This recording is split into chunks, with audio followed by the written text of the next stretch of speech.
Hi, this is Jenny at Ask Jenny Anything, and today's question is around balancing having a family life as well as being a successful executive. Often people dance around this question and topic.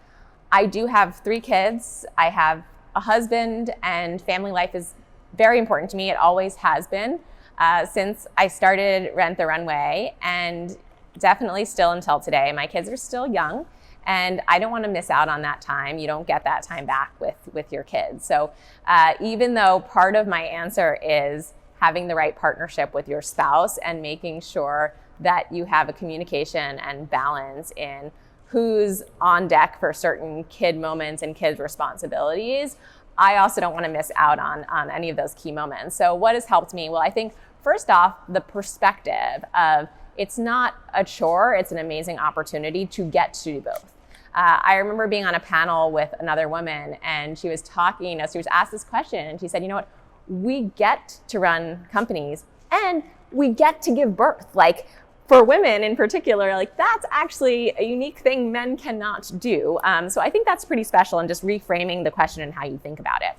What I'd say has helped me is a couple things. One is thinking of it as a blend rather than a balance. So the more I can incorporate my kids and my family into my work life, the less I feel like it's a choice one way or another. What are some examples of this? Well, first off, if I am going on a work trip, which I often do, then I talk to my kids about it. What companies am I visiting? What am I going to do? They often find it really fun or interesting to hear about the latest business that I'm working on. And then they feel more of a part of whatever I'm doing. If I'm going to speak to a group of female entrepreneurs, I'll talk to them about that and how it's an important use of time to share my story and hopefully help them as they build their companies. And even when they were at 5 years old, starting at that young, there was ways I could tell them this that let them feel included and excited for me. And then they'd ask me about it when I came home. So that was special.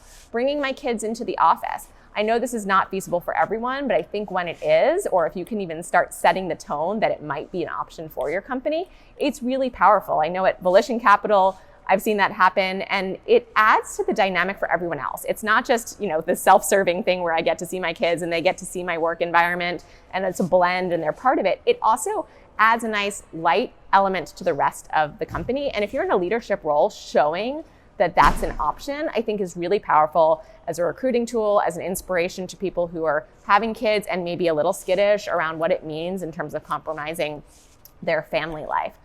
So from the moment that my firstborn was a baby at Rent the Runway, I would have her come into the office a few times a week. And whether it was, nursing, time or playtime, and just showing people this other piece of my life. Another thing I try to do is to actually say no if there's a meeting or something I can't do because it conflicts with pickup time or an important event that I've blocked on my calendar and committed to my kids. So I think finding certain things that are important that you hold up to that commitment and that you guard and cherish is fine. And then a couple other things I'd say is having family and kids also forces you to prioritize even more, which is a really important skill in entrepreneurship, and forces you not to sweat the small stuff. As in, my kids cheat death every single day in some way or another. There's always a crisis. There's always something spilled or messy. And I think it just puts everything in perspective in a way that's actually really healthy when it can feel like life or death, building a business and being a CEO at times. I hope this was helpful. This is Jenny Fleiss at Ask Jenny Anything, where Volition Capital and I are working to answer questions from all of you, and email us at aja@volitioncapital.com if you have any questions about starting a business, scaling a business, or investing in companies.